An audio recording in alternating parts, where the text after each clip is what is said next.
நீங்க கம்பு சுத்த வேண்டியது இங்க இல்ல, பாஜக ஆளக்கூடிய மாநிலங்கள் தான் இப்ப கம்பு சுத்தணும். என்னை பொறுத்தவரை அவர் தொடர்ந்து தமிழ்நாட்டில் இருக்கணும். அவர் இருக்கிறது தான் நமக்கு நல்லதுன்னு நான் ஆரம்பத்திலிருந்தே நானும் சொல்லிட்டு வரேன். பேசட்டும், நான் அதை பத்தி கவலைப்படல. பெண்களுக்கு பாதுகாப்பு இல்லையா? ஆளுநர் கண்டுபிடிச்சிருக்கிறார். தேசிய குற்ற ஆவண காப்பகத்தின் 2022ஆம் ஆண்டு அறிக்கையின்படி இந்தியாவிலே பெண்களுக்கு எதிரான குற்றங்கள் நடக்கிற மாநிலங்கள்ல பாஜக ஆளுகிற உத்தரப்பிரதேசம் தான் முதலிடத்தில் இருக்கு. அதனால ஆளுநர் அவர்களை நீங்க கம்பு சுத்த வேண்டியது இங்க இல்ல, பாஜக ஆளக்கூடிய மாநிலங்கள் தான் இப்ப கம்பு சுத்தணும். தமிழ்நாட்டில் தான் அங்க போய் சுத்துங்க. தொடர்ந்து தமிழுக்கு எதிராக, தமிழ்நாட்டுக்கு எதிராக, தமிழுடைய உணவுகளுக்கு எதிராக பேசிட்டு வர ஆளுநரை வச்சு தன்னுடைய இழிவான அரசியலை ஒன்றிய பாஜக அரசு செய்து, என்னை பொறுத்தவரை அவர் தொடர்ந்து தமிழ்நாட்டில் இருக்கணும். அவர் இருக்கிறது தான் நமக்கு நல்லதுன்னு நான் ஆரம்பத்திலிருந்தே நானும் சொல்லிட்டு வரேன். ஏன்னா நமக்குள்ள இருக்கிற மொழி உணர்வை, இன உணர்வை, திராவிட இயக்க கொள்கை உணர்வை பட்டு போகாம விடாம, கொள்கை நெருப்பு அணையாம பாத்துக்கிறதுக்கு வேலையை ஆளுநர் சிறப்பா செஞ்சுக்கிட்டு இருக்காரு. அவர் பேசட்டும், நான் அதை பத்தி கவலைப்படல. என்னுடைய நோக்கம் எல்லாம் மக்களாகிய உங்களை பத்தி தான். வாக்களிச்ச உங்களுக்கு உண்மையாக இருக்கணும் என்பதுதான் என்னுடைய ஒரே சிந்தனை. இந்த 2 வாரங்களுக்குள்ள 3 முக்கியமான திட்டங்களை தொடங்கி வச்சிருக்கிறேன். உங்களுடன் ஸ்டாலின், நலம் காக்கும் ஸ்டாலின், தாயுமானவர் திட்டம்.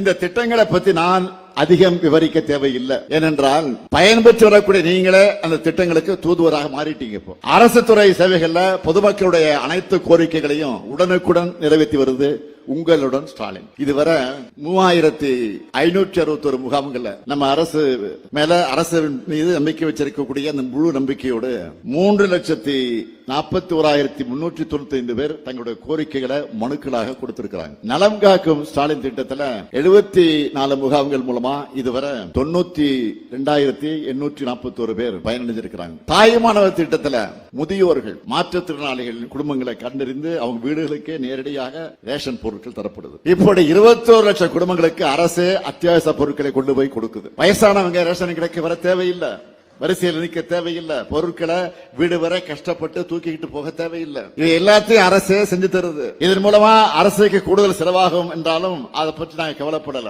அது செலவாகிறது அரசோட கடமையாகத்தான் நாங்க நினைக்கிறோம். வீட்டுக்கே பொருள் வந்து சேர்ந்ததும் அந்த முதியோர்கள் கொடுத்துட்டு வர பேட்டிகள் எல்லாம் ஊடகங்களை நான் பார்த்தேன். உணர்ச்சி பெருக்கோடு நான் தழுதழுக்க அவங்க பேட்டி தராங்க. அந்த பேட்டிகளை பார்க்கும் போது நானும் அதிக உணர்ச்சி வசப்படுகிறேன், நெகிழ்ந்து போகிறேன். நான் முதலமைச்சரான நோக்கம் நிறைவேற்று இருக்கக்கூடிய நினைச்ச உள்ளபடியே மகிழ்ச்சி அடைஞ்சிட்டு இருக்கேன், மன நிறைவடைகிறேன். அடுத்து அமைய போகிறது உங்களுடைய முத்துவேல் கருணாநிதி ஸ்டாலின் ஆட்சி தான். திராவிட மாடல் 2.0 ஆட்சியில இந்தியாவில் அனைத்து துறையிலும் வளர்ந்த மாநிலமாக தமிழ்நாட்டை உயர்த்துவோம். உங்க எல்லாருடைய கோரிக்கை நிறைவேற்ற ஆட்சியாக நிச்சயம் இருக்கும் என சொல்லி நான் மீண்டும் மீண்டும் சொல்லுகிறேன். இந்த ஆட்சி உங்களுக்கான ஆட்சி, மக்களுக்கான ஆட்சி, ஏழை எளியவர்களுக்கான ஆட்சி, பாட்டாளி பெருமக்களுக்கான ஆட்சி, மகளிருக்கான ஆட்சி, இளைஞர்களின் ஆட்சி, ஒட்டுமொத்த உங்களுக்கான ஆட்சி என்று சொல்லி விடைபெறுகிறேன். நன்றி, வணக்கம். தமிழ்நாடு ஏன் தலை